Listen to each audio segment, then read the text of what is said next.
This week we're going to have a look and a drive of the Civic Hybrid. When this first came out, I thought it's about time Honda started getting into hybrids. They did the one thing that Toyota didn't. And look where Toyota is now, and look where Honda is now. Anyway, the Civic had a refresh this year, and I think it looks rather smart. This is the top model for $56,000 or just a shade under. Privacy rear glass, large sunroof, and a spacious hatch. Note, it's a manual job, you've got to do it yourself. And I would have thought for nearly 60 grand that they could have at least put a button in it. But anyway, there is plenty of room. And seats that split 60-40. There's nothing underneath except for a Civic nameplate, which is cheap and tacky and I shan't be using it. Civic. Inside the back seat. Gosh, that is snug. Very snug. Now, there's not a whole lot of room between, there's barely a centimetre between my head and the roof, which I think is a little bit tight. And also the window here, that's awfully low as well. And you do get a nice view forward. The upholstery is nice quality, though it doesn't feel expensive. And the sunroof, which is just about the full length, has an internal shade which I've got partially open. Because this is not an EV platform, there's a big bump in the rear floor, but also in the rear is a vent and a couple of outlets for USB-C. I'd have hoped there'd be perhaps a third zone of air conditioning. Honda have to remember they're not doing this as an island. They're doing this as part of a landscape that is really rapidly changing. And despite their amalgamation with Nissan, both Nissan and Honda are going to have to watch their P's and Q's if they're going to stay in business with brands from China challenging the local landscape. Because Honda and VW have slipped out of the top 10, replaced by a couple of Chinese cars. And that should be a wake-up call to everybody. The front is similarly spacious, but there's not a lot in the way of luxury. For example, there's no head-up display, and the digital driver's display only goes part of the way to the edge of the screen. The bits down the side are both analog. The stalks are as per usual, and the steering wheel controls are typically Honda, and they're very easy to work. The center's got a couple of zones of climate control, 2 USB-Cs, only one goes through to the system, a wireless charger, and the phone doesn't fall out of this one, unlike the Polestar 4 that we had recently. And there's a rather smart fascia across the front that hides the vents. But look at this for a bizarre layout of gear selection. Drive, neutral, reverse, and park. Behind that is the drive modes, which I'm going to pop that up into sport, park hold and electric brake, some cup holders, and a nice deep bin, but it's not very big. There are also a couple of door pockets and some nice simple window controls.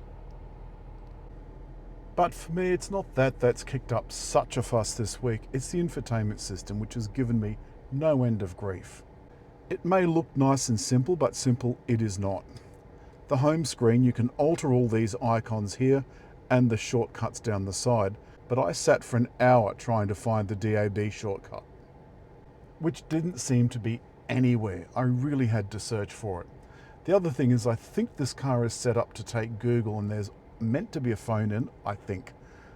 Otherwise, I can't log into Google. I don't know how to set it up.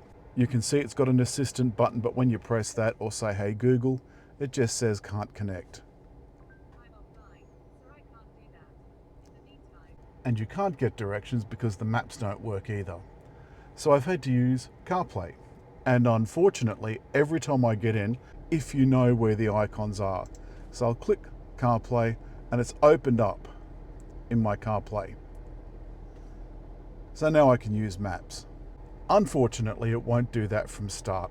Every time I get in the car, or I've done it this week, I've had to get in the car and then go into Bluetooth, select my phone, wait for it to connect, then select CarPlay.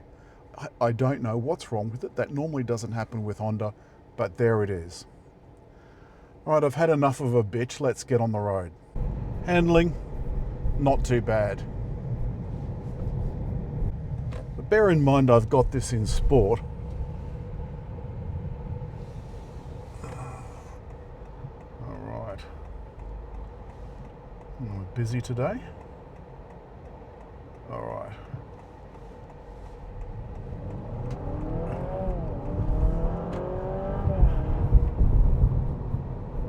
Honda doesn't publish 0 to 100 figures, and I guess I can figure out why. 135 kilowatts, this is not exactly a pocket rocket. And I simply don't know why, with an electric drivetrain or a part electric drivetrain at its disposal, Honda just didn't go for it. But alas, they didn't. 135 is your lot. You can hear that it's a little bit noisy on this road, or maybe the video will block it out, but it's a little bit noisier than I'd have liked. I've now turned the cruise control on. And now I've turned the auto steering on. Now that should keep me in the middle of the lane. Let's just see if it does. The power flow is displaying which way the power is flowing. So this is a kind of hybrid like the Toyotas, for example. And the comparison is not lost on me, because you can get a Corolla hybrid, a very good one, for much, much less drive away than 56,000. The other thing I was going to point out is that now that I'm using the ADAS, I can see that the blind spot monitor is doing a very good job, giving me a warning of when someone's in my blind spot. The car's basically doing its own thing, and it's doing it really well. The thing I like about this is that you can turn the auto steering off easily with a button here on the steering wheel. There is another model too of the hybrid Civic, a step lower than this, and it's under $50,000 drive away. Honda is obviously trying to make a point by having the prices drive away, simply because the Chinese brands are so much cheaper. Whether they're as good of drive, well, it's something for a buyer to make their mind up. This is the road I normally bring you over to show you what suspension is like, and I can tell you that the ride is quite lovely. I mean, it's rough because this is a rough road, but this Honda is handling it beautifully. If there's one thing I can say about Hondas, is the ride and handling, apart from in the super fast sports cars, is always first class. Always. Honda do great ride and handling and great engines. Now, fuel consumption according to this for 100 kilometers is, well, 99.7, but let's don't quibble about 300 meters, is 6.9 liters per 100 kilometers. That's terrible. Considering the Toyotas in this size and configuration is going to be getting under 5 liters per 100 kilometers. So to wrap up, I like this Civic hybrid, but I think there are a couple of things that are not good. One is the price. I think it is $10,000 at least too expensive, because it is up against the Chinese car makers, but it's also up against Toyota. Second, at 135 kilowatts, I really don't think it has enough power. Finally, the infotainment system sounds great, but is diabolical to use. Now, I'm going to put a caveat on that and say that it is entirely possible that that's somehow tied up with the fact that there's meant to be a phone in here to demonstrate Google, and that's what it's trying to connect to. Though it's not in the list, I've had a look at all the settings and I prioritize my phone, so whatever happened before should be cancelled out by that. And what I do like really does far outweigh what I don't like. I absolutely love the look. The Civics for the last 20 or 25 years have just looked fantastic. They really do look brilliant. They drive superbly. Power notwithstanding, they really do drive well. And finally, it's got a decent warranty, though there are a lot of car companies now that are creeping up to 10-year warranties if you service with the car company. Lovey in front in the lowered Mazda is having trouble with even the slightest bumps.